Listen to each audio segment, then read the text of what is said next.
안녕하세요. 말씀을 굽는 시간의 오일기 목사입니다. 오늘도 말씀을 굽는 시간 가운데 나오신 여러분들을 축복합니다. 오늘 하나님께서 우리에게 주신 말씀은요. 요한복음 3장 말씀인데요. 13절에서부터 21절까지의 말씀입니다. 제가 하나님의 말씀 봉독합니다. 이 말씀을 봉독할 때에 살아계신 하나님의 음성을 들으시게 되길 바랍니다. 하나님의 말씀입니다. 하늘에서 내려온 자, 곧 인자 외에는 하늘에 올라간 자가 없느니라. 모세가 광야에서 뱀을 든 것 같이 인자도 들려야 하리니 이는 그를 믿는 자마다 영생을 얻게 하려 하심이니라. 하나님이 세상을 이처럼 사랑하사 독생자를 주셨으니 이는 그를 믿는 자마다 멸망하지 않고 영생을 얻게 하려 하심이라. 하나님이 그 아들을 세상에 보내신 것은 세상을 심판하려 하심이 아니요 그로 말미암아 세상이 구원을 받게 하려 하심이라. 그를 믿는 자는 심판을 받지 아니하는 것이요 믿지 아니하는 자는 하나님의 독생자의 이름을 믿지 아니함으로 벌써 심판을 받은 것이니라. 그 정죄는 이것이니 곧 빛이 세상에 왔으되 사람들이 자기 행위가 악함으로 빛보다 어둠을 더 사랑한 것이니라. 악을 행하는 자마다 빛을 미워하여 빛으로 오지 아니하나니 이는 그 행위가 드러날까 함이요 진리를 따르는 자는 빛으로 오나니 이는 그 행위가 하나님 안에서 행한 것임을 나타내려 함이라 하시니라. 네, 오늘도 이 말씀 가지고 하나님의 은혜 나누게 되길 소망합니다. 저희가 이제 그 말씀을 굽는 시간을 월요일부터 토요일까지 계속해서 진행을 하고 있는데요. 아마도 다음 주 정도에서부터는 월요일부터 금요일까지는 저희가 그 말씀을 굽는 시간으로 이걸 나누고요. 토요일은 아마 믿음 생활 백서라는 이름으로 말씀이 아니라 신앙적인 이슈에 대한 여러 가지 것들을 좀 이야기해 보려고 합니다. 네, 오늘까지는 말씀을 굽는 시간으로 우리가 좀 하나님 말씀 가지고 이 아침에도 은혜 나누게 되길 소망합니다. 네, 어저께까지의 말씀, 이게 사실 좀 약간 어렵거나 심오한 말씀이라고 생각될 수도 있는데, 거듭난다는 것. 우리가 이제 신앙생활하면서 뭐가 문제냐면, 그런 부분에 있어서 정돈을 잘 하지 않고 그냥 듣고 지나가요. 그러니까 이해를 하지 않고 지나가는 거죠. 그래서 내게 안 되는 거예요. 거듭난다는 게 정확하게 뭔지, 물과 성령으로 난다는 것이 무엇인지를 모르고 살아가니까 그 혜택을 누리지 못하는 거죠. 그래서 그것들을 좀 정확하게 다져가지고 알려드리는 시간을 가졌었습니다. 물과 성령이라고 얘기할 때 그게 에스겔을 기반으로 해가지고 에스겔 서 있는 말씀을 기반으로 해가지고 예수님 말씀하신 거라고 나눴고요.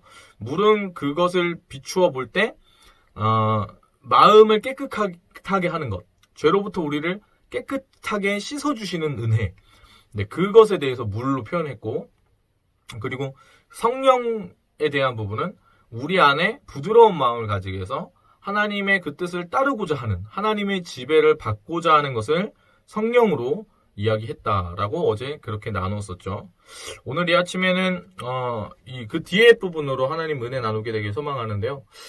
굉장히 중요한 부분입니다. 계속 요 근래에 나오고 있는 부분이, 뭐 아시는 분들은 아실 거고 모르시는 분들은 모르실 텐데, 제가 좀 추천해 드리는 방식은요, 그냥 말씀을 들으셨을 때 저 목사님 말씀을 저런 식으로, 와 어떻게 저렇게 보지? 이렇게 하시면 안 됩니다. 그렇게 보시면 안 되고, 보시고 나서 되게 좋다, 뭐 설명을 잘하시네, 뭐 이렇게, 자화자찬인가요? 그렇게 보시면 안 되고요.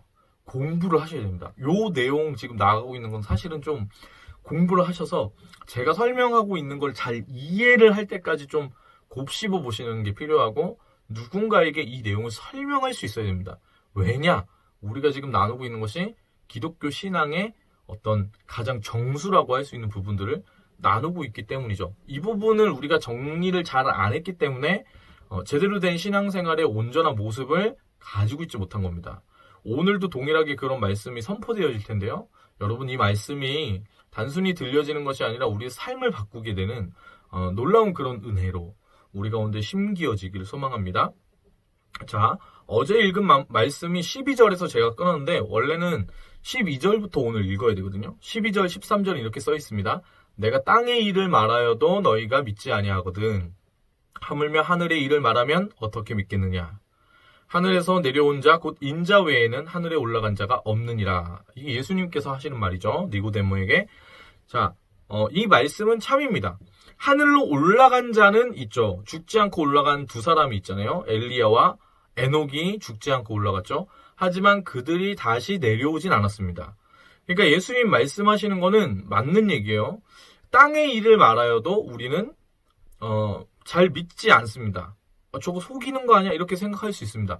근데 하늘의 일을 말할 수 있는 사람은 그런 의미에서 보면 존재하지 않죠. 왜냐면 하늘로부터 내려온 사람은 없기 때문이죠. 네. 그런데 유일하게 그 하늘에서부터 내려온 하늘의 일을 말할 수 있는 분을 꼽자면 바로 누구시냐면 우리 예수님만이 그 자격을 가지고 계신 분이십니다. 예수님 어떤 분이시냐? 하늘에서부터 내려오신 분이시죠. 그래서 하늘 그 보좌를 버리시고 그 겸손함으로 이 땅 가운데 오셨다라고 성경에 써 있습니다. 그렇죠? 하늘에서 내려오신 분이십니다. 더불어 그 하늘에 계셨던 분이시고 덧붙여 말하자면 그 하늘을 만드신 분이시죠. 그렇죠? 그래서 하늘의 그 일을 말씀하실 수 있는 자격이 있으신 겁니다.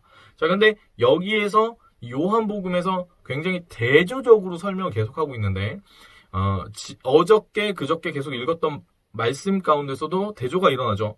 영의 일과 육의 일에 대한 부분이 대조가 일어납니다. 그렇죠? 빛과 어둠 대조가 일어나죠. 계속해서. 그리고 여기서는 땅의 일과 하늘의 일이라는 것이 대조가 일어나는 겁니다. 네. 이렇게 상반된 두 개의 이렇게 진영을 정확하게 딱 갈라서 있는 것이죠. 자, 그런데 이 부분에서 우리가 굉장히 생각해야 될 부분이 있습니다. 제가 오늘 좀 약간 이거를 이게 좀 놀라운 강의인데, 네, 인류의 역사를 좀 제가 이거 좀 설명을 드리자면 인류의 역사라고 했을 때 중세 시대에는 삶의 근간과 기준 자체가 무엇이었냐면 종교였죠. 종교였습니다. 그래가지고 결국엔 이제 이 사람들의 중세 유럽에서는 하나님을 믿고 그 종교, 카톨릭과 그 말씀에 대한 부분에 강조점이 많이 이루어진 상태에서 삶을 살아갔죠. 근데 이제 그 당시 카톨릭이 여러 가지 잘못한 부분들도 굉장히 많이 있고 이 여러 가지 부패해가는 상황 가운데서 르네상스가 일어나게 됩니다. 르네상스의 기본적인 것은 무엇이냐면 전제가 뭐냐면 신에게 주었던 권리, 세상을 자주우지할 수 있고 내 삶 가운데 영향을 미치게 되는 어떤 그 권리를 주었다면 그 권리를 빼앗아서 되찾아서 그 권리를 잃어버린 인간에게 다시 주자, 이거였거든요. 그래서 인간에게 잃어버린 그 권리를 찾아주는 운동이 르네상스입니다. 그래서 인본주의라고 합니다. 중세시대는 신본주의였는데 신본주의에서부터 인본주의로의 변화가 르네상스인 것이죠. 근데 그때 이제 신의 뜻이 아니라 삶과 사회와 모든 것을 움직이는 중심을 뭘로 바꾸었냐면 이성으로 바꾼 거죠. 합리적으로 생각하자 이거요. 합리적으로. 이성적으로 생각하자. 맹신적으로 맹목적으로 살지 말고 야 이게 말이 돼야 되는 거 아니야? 논리적이어야지. 이런 걸 이제 따져보기 시작한 겁니다. 자, 그래서 그 정점에 있는 기준을 뭘로 삼은 거냐면 과학을 삼은 거예요. 그래서 과학적이라 그러면 굉장히 맹신했습니다. 제가 예전에 인문학 강사였어요. 인문학을 가르치는 사람이었는데 인문학을 가르치다가 뭐에 대한 얘기를 했냐면 광고의 허점에 대한 부분을 좀 이야기를 했었는데 옛날에는 담배가 건강식품이었습니다. 그거 아십니까? 지금은 담배를 핀다는 것 자체가 굉장히 몸에 안 좋다는 걸 누구나 다 알잖아요. 근데 그때 옛날에 팩트고 뭐고 다 상관없이 담배를 누가 선전했었냐면 그 올림픽 운동선수들이나 막 이렇게 건강한 사람들이 담배 피는 걸 보여준 거예요. 왜냐면 담배가 건강식품이라고 믿었기 때문에. 근데 실제로 담배는 건강식품이 아니죠. 그래가지고 담배 핀 사람들이 막 암 걸리고 죽고 난리가 나니까 이거 아닌가 보다 이거를 이제 알게 된 거죠. 그 다음에 이제 우리가 믿고 있는 것 중에 완전 식품이라고 보는 것들이 우유, 그죠? 달걀. 그래가지고 이게 이제 그 뒤에 자리, 그리고 고기 뭐 이런 거, 이런 것들이 이제 그 담배의 뒤에 그 건강을 위한 어떤 좋은 그런 걸로 이렇게 딱 자리 잡게 됐죠. 그래가지고 비실비실 되는 분들이 있다면 뭐라고 얘기해? 야 고기 좀 먹어 뭐 이렇게 얘기하는 거죠. 고기를 안 먹으면 힘이 빠진다 뭐 이런 관념이 우리 가운데 생긴 거예요. 자, 근데 그게 팩트가 아니라는 것이 드러나고 있죠. 우유가 완전식품이 아니고 우유를 먹었을 때 장 쪽에서 트러블이 많이 난다는 거를 점차 그런 연구 보고나 그런 것들이 일어나고 있습니다. 자, 제가 말하는 게 절대적이진 않을 수 있지만 확실한 건 뭐냐면 과거에 옳다라고 생각했던 그 과학적인 것들이 뒤에 갔을 때 뒤집어지는 경우가 많다는 거예요. 사람들은 이성을 중심으로 살았고 과학적이라면 맹신했습니다. 무조건 옳다고 생각한 거죠. 이게 마치 그냥 주입식과 똑같아요. 침대는 가구가 아닙니다. 침대는 뭐죠?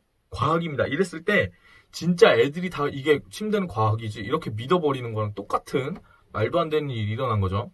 그래서 저희 세대에는 키가 크려면 뭘 먹어야 돼요? 우유를 먹어야 됩니다. 뭐 그런 거예요. 마치 그런 거예요. 근데 그거를 나중에 이렇게 보니까 아닐 수도 있겠다. 이게 이제 드러나게 되는 거죠. 드러나게 되는 겁니다. 그러니까 과대 포장도 있고 허위 광고도 굉장히 많았던 거죠. 그 시대에. 대표적으로 제가 아까 들었던 담배를 들 수 있고요. 자, 그래서 사람들이 과학을 엄청 믿었어요. 과학적이라 그러면 그냥 다 사고, 다 따라가고, 다 그 말을 이렇게 맹목적으로 신뢰하면서 과학을, 하나님 마냥 과학을 떠받들었더니 뭐가 일어났냐면, 첫 번째로는 그 과학이 세상의 모든 것을 설명할 수 없다는 걸 알게 됐고요. 두 번째로는 그 과학이 내 삶을 행복하게 하기보다는 물질 문명이 발달할수록 영의 어떤 가난해지는 것을 경험했다는 거죠. 사회가 발전하면 발전할수록 사랑이 더 없어지고 사회가 발전하면 발전할수록 버는 돈이 더 많아지면 많아질수록 더 힘들어지는데 행복하지 않고 그리고 늘 물질이 풍족한 것처럼 느껴지지도 않는 거예요.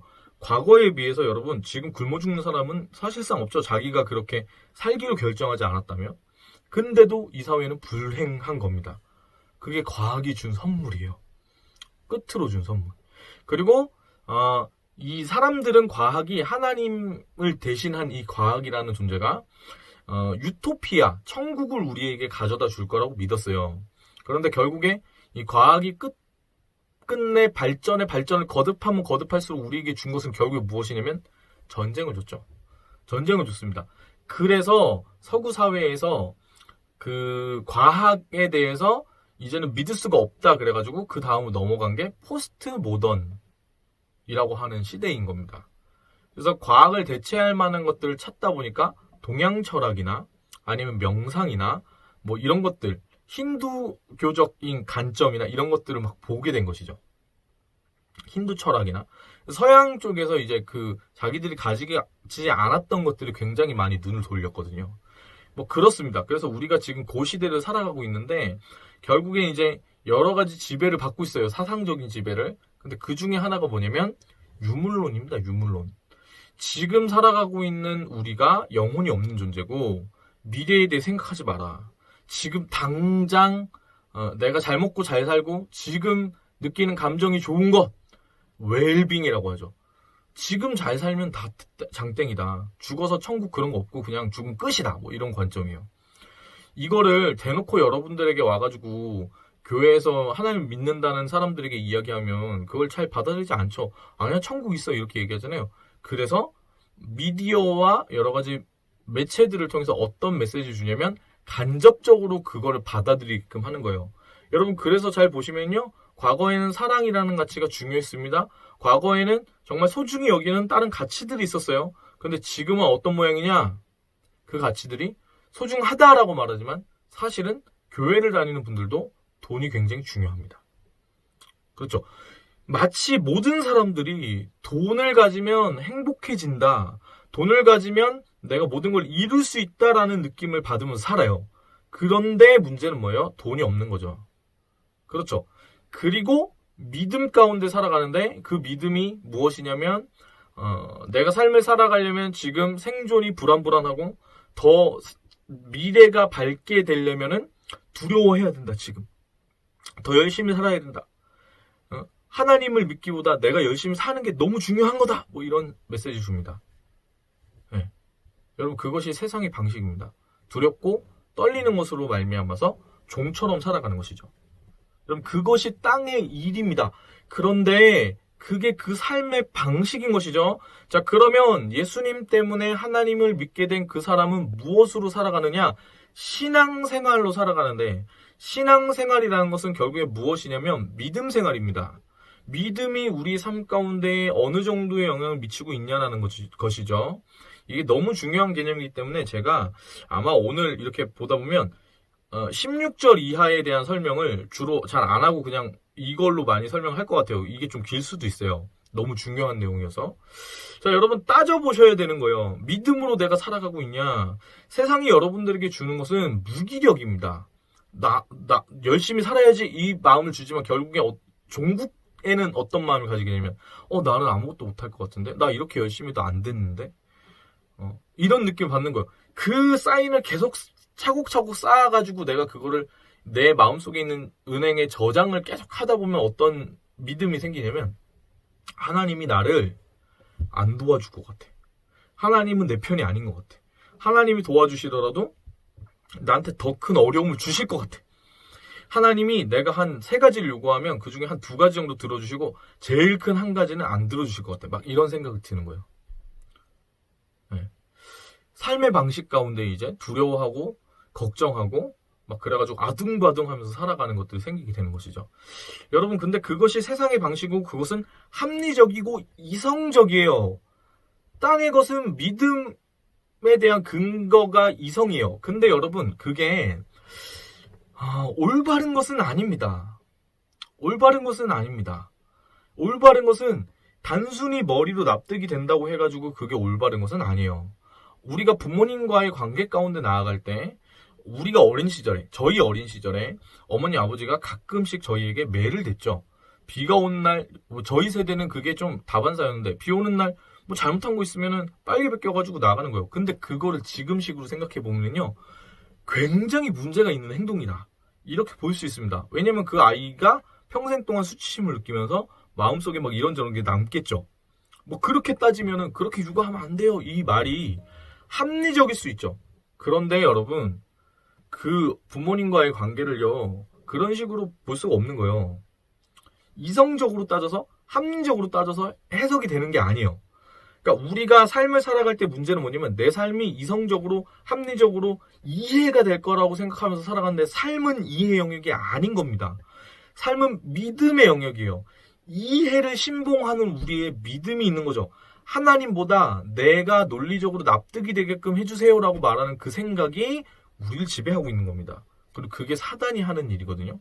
하나님은 절대로 이성적으로 너의 판단에, 너의 이해에 기준을 두고 살아가라 라고 얘기하지 않으세요. 하나님은 오히려 창세기부터 우리가 계속 나누고 있는 말씀을 통해서 이렇게 보여주는 것은 무엇이냐면 절대적인 하나님을 향한 믿음 가운데 살아가라고 말씀하시죠. 여러분, 세상 사람들이 그렇게 나오는 것, 그리고 어려운 상황 가운데 그런 반응을 보이는 것은 당연한 겁니다. 뭐가 없으면 당연하게 그런 반응들을 보이게 되면, 믿음이 없으면 그런 반응을 당연히 보이게 돼요. 돈이 전부인 것 마냥, 내가 지금보다 더 열심히 노력하지 않으면 죽을 것 마냥 그렇게 사는 게 당연한 겁니다. 근데 성경이 얘기하는 바는요, 믿음으로 사는 그 삶의 방식은 다르다고 얘기하는 거죠. 사랑하는 여러분, 모세가 출애굽을 합니다. 이스라엘 백성들을 다 데리고 이제 장자를 죽이는 그 엄청난 하나님의 기적을 다 경험하고 나서 이제 가는데 앞에 뭐가 있냐면 홍해가 있어요. 뒤에는 뭐가 있냐면 군대가 있는 거예요. 여러분 지금 다 죽게 생겼어요. 그럼 뭐가 생기죠? 뭐가 생기긴요? 불평이 생겨야죠. 내가 지금 죽게 생겼는데. 그렇죠? 이게 이성적이고 합리적인 겁니다. 그런데 여러분, 하나님의 사람들에게 주님이 원하시는 것은 무엇이냐? 하나님이 안 계실 때 여기서 불평과 불만하는 것은 당연한 것이지만 하나님이 계실 때 우리에게 원하시는 믿음은 무엇이냐면 눈을 들어 살아계신 그 하나님을 향해 우리 두 팔을 들 때에 그때에 뭐가 일어나는 겁니까? 홍해를 가르치고 그 군대를 몰살시키는 것입니다. 여러분, 세상이 우리 가운데 행하는 바는요, 출애굽을 해가지고 가나안 땅을 향해 나아갈 때 정탐꾼을 보내죠. 그 가운데에 정탐꾼들이 돌아와서 보고를 합니다. 근데 뭐라고 얘기하냐면 이 갈렙과 여호수아를 제외하고 모든 사람들이 그 땅에 실제로 이따만한 젖과 꿀이 흐르는 땅이 맞다, 이따만한 포도가 열린다, 막 이렇게 보고를 막 한 거예요. 거기는 엄청 풍성하다. 그런데 우리는 안 될 거다. 왜냐? 그 땅에 거인이 산다. 그래서 그 거인들을 바라봤을 때 우리 스스로가 우리를 바라보면 우리는 뭐냐면 메뚜기다. 여러분, 이것이 세상의 방식입니다. 여러분, 땅의 일 가운데, 땅의 것들 가운데 세상이 이야기하는 논리와 이야기들을, 그 소리를 계속해서 여러분 귀로 듣고 마음으로 받아들이면 어떤 일이 일어나냐면 스스로를 메뚜기처럼 여기기 시작합니다. 난 안 될 거야. 나는 불행할 거야. 나는 뭐 이렇게 저렇게 뭐. 예. 근데 그게 누구의 마음이냐면 아버지가 없는 고아의 마음입니다. 영적인 고아들의 마음. 여러분, 믿음이라는 것은 그 상황 가운데서도 이야기하는 거예요. 저들은 우리의 밥이다. 여러분, 그것이 멋있는 믿음입니다. 그게 뭐 맹목적으로 막 그렇게 하라는 것이 아니고요. 여러분, 믿음은 우리의 삶의 방식이거든요. 그 가운데 우리가 하나님 믿기로 결정할 때 해석이 달라지는 겁니다. 삶에 대한 해석.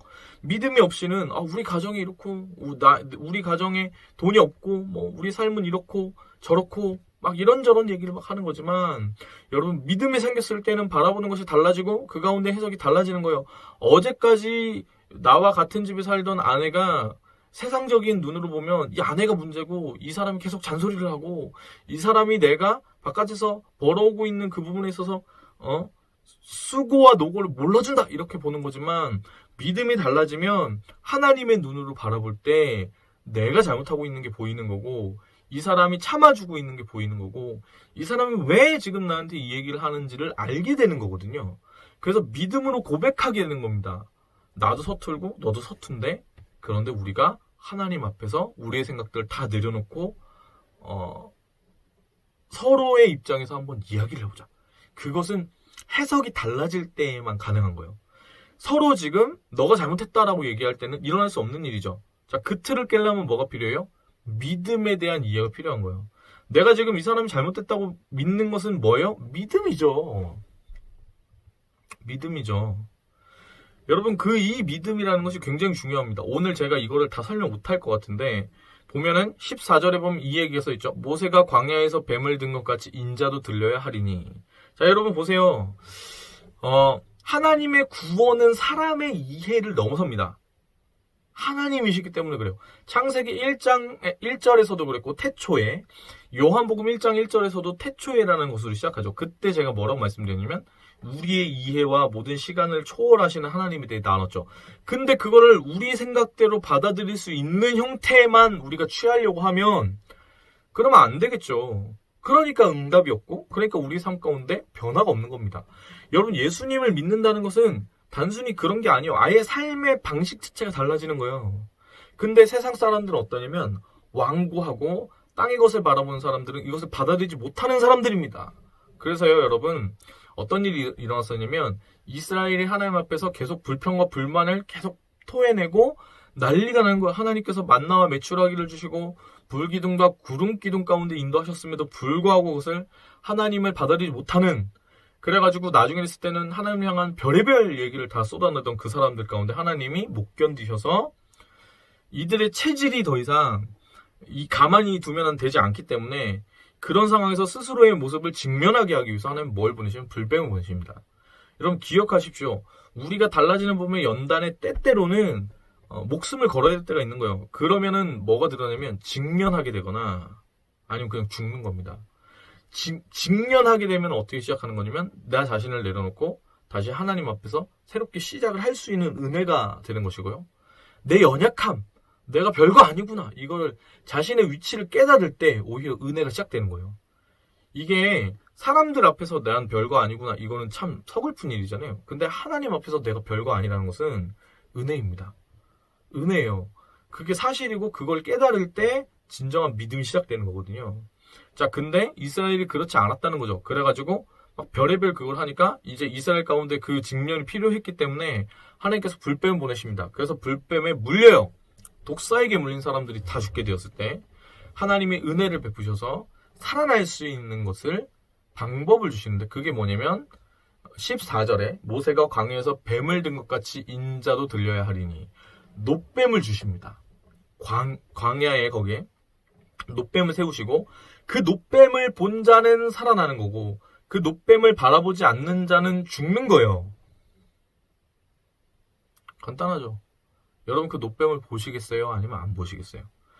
사람이라는 게 얼마나 답답하냐면, 요 놋뱀에 대해서 이렇게 얘기를 했는데도 불구하고 자기 그 고집으로 그냥 보면 사는 거잖아요. 안 보고 죽었다니까요. 안 보고 죽었어요. 그게 왜 그렇게 죽는 거냐면 자기 고집 때문에, 자기 완고함 때문에, 하늘의 일을 전혀 알지 못하는 무지함을 가지고 있기 때문에 자기 생명을 버리는 겁니다. 그럼 그게 현명합니까? 아니죠. 하나님의 방식은요, 뱀, 노뱀, 그거 자체에 무슨 의미가 있겠어요. 노뱀은 그냥 노뱀이지. 근데 그걸 바라보는 자체가 뭐냐면 그 노뱀을 세우라 하신 하나님을 향한 믿음의 반응이기 때문에 살아나는 거고, 혹여나 마음 가운데에 그 노뱀을, 아니 그래도 한 번이라도 보면 되잖아요. 안 본다는 자체가 뭐냐면 진짜 그 마음 가운데 하나님에 대한 마음이 1도 없는 거예요. 그럼 안 보게 되겠죠. 여러분, 구원이라는 것은 아주 간단한 문제요. 이걸 어렵게 생각하면 안 돼요. 신앙생활이라는 걸 아주 간단하게 팩트를 따져서 얘기를 하는 게 좋지, 어렵게 막 꼬고 막 무슨 하나님이 어쩌고 저쩌고, 여러분 우리가 다 모릅니다. 그거 어떻게 알아요? 그래서 심플하게 딱 궁극적인 거 어떤 그거를 딱 붙잡는 게 되게 중요해요. 물론 이제 그 다음에 제가 아까 말씀드린 것처럼 이 디테일한 부분에서 하나하나 세밀하게 분별하고 알아가는 게 필요하죠. 근데 일단은 이 중심을 먼저 붙잡고 확장을 시켜가야 되는데, 구원은 뭐냐? 노뱀이신 예수님을 바라보는 겁니다. 구원이신 예수님을 바라보는 겁니다. 그것이 구원을 가져다주는 유일한 하나님께서 허락하신 방법인 줄 믿습니다. 여러분, 오늘 여러분 삶을 살아갈 때 어떤 삶을 살아가고 계십니까? 우리가 흔히 이런 이야기 합니다. 지옥 같은 삶이다. 진짜로. 저도 목사지만 힘들거든요. 근데 그때 터덜터덜 거려도 결국에 소망이 되는 것은 무엇이냐면 예수 그리스도의 그 십자가 은혜인 줄 믿습니다. 여러분, 우리가 한날 살아갈 때 그 노뱀 되시는 예수님 바라보면 우리가 살아나는 거예요. 이게 이해되지 않고 납득되지 않을 수 있어요. 그래서 앞에 보면은 바람의 성령을 비유한 거죠. 네, 느낄 수 없지만 분명히 실체하고 그 가운데 우리 가운데 올 때 변화가 일어나는 것. 예수님을 바라보면, 여러분, 예수님 바라볼 때 어떤 일이 일어나느냐, 여러 가지 설명을 계속해서 해나갈 겁니다. 요한복음을 통해서. 아마 그래서 다음 주에는 이 14절 이후부터 다시 설명을 할 건데, 근데 여러분, 오늘은 이거 하나만 딱 나눌까요? 노뱀이신 예수님 바라보면 어떤 일이 일어나건 간에 여러분 일어난다는 거예요. 이게 팩트인 거예요. 일어납니다. 우리가 살게 돼요. 그래서 포인트는 뭐냐? 그래서 목사님 바라보면은 어떤 일이 일어나는데요? 그게 뭔데요? 이렇게 얘기하지 마시고요. 팩트는 하나요. 무슨 생각을 하건 어떤 거를 가지건 그 노뱀이 예수님을 붙잡고 바라보는 자.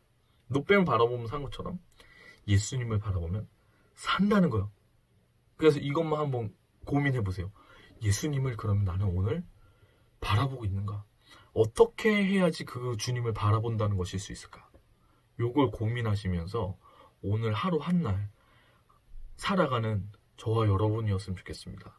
생명은 다른 데 있잖아요. 사단은 계속 유혹하는데 그 생명은 오로지 예수님께만 있습니다. 아멘. 네, 그 주님을 바라보는 저와 여러분이었으면 좋겠습니다. 오늘은 이게 사실은 그래서 약간 그렇게 그 믿음 생활 백서를 하려고 하는 게 시간이 이게 너무 짧아가지고요. 제가 지금 설명하려고 하는 것들을 다 설명 못해요. 그래가지고 좀 긴 강의를 뭐 볼 사람만 봐라 이렇게 해가지고, 네, 정말 참 신앙을 가지기 위해 반드시 필요한 것들을 나누기 위해서 그 시간을 가지려고 하는 거거든요. 기도 많이 해주시고요. 네, 오늘 하나님께서 우리에게 주신 찬양하기 원합니다. 예수는 빛이라는 찬양인데요. 아마 예전에 제가 한번 했을 때도 듣고 참 좋다 이렇게 생각하신 분들이 있을 거예요. 저희 푸머의 김현수 자매님께서도 이거를 푸머 채널에서 불렀는데 참 너무 좋은 찬양인 것 같아요. 예수는 빛. 가사가 이래요. 예수는 빛, 예수는 말씀, 예수는 어린 양, 예수는 사랑. 뭐 이런 가사거든요. 앞에 가사는 이래요. 빛이 없는 내 삶에 찾아오신 주의 빛이 내 삶을 비추어 갈 때 생명이 되네. 오늘 제가 말씀드리는 그 내용과 아예 똑같죠. 그래서 이 빛이신 예수님을 바라볼 때에 하나님의 놀라운 은혜가 우리 가운데에 부어지는 줄 믿습니다. 이 찬양 나누기 원하는데요. 한번 함께 찬양할까요? 오늘 영상이 30분 넘을 것 같은데. 빛이 없는 내 삶에 찾아오신 주의 빛이 내 삶을 비추어 갈 때 생명이 되네. 거부할 수 없는 그 빛이 내 삶을 비출 때 내 삶은 그분 앞에서 생명이 되네. 빛이 없는 내 삶에 찾아오신 주의 빛이 내 삶을 비추어 갈 때 생명이 되네. 거부할 수 없는 그 빛이 내 삶을 비출 때 내 삶은 그분 앞에서 생명이 되네. 예수는 빛, 예수는 말씀, 예수는 어린 양, 예수는 사랑, 예수는 주, 예수는 진리, 예수는 나의 힘, 나의 왕. 예수는 빛, 예수는 빛, 예수는 말씀, 예수는 어린 양, 예수는 사랑, 예수는 주, 예수는 진리, 예수는 나의 힘, 나의 왕.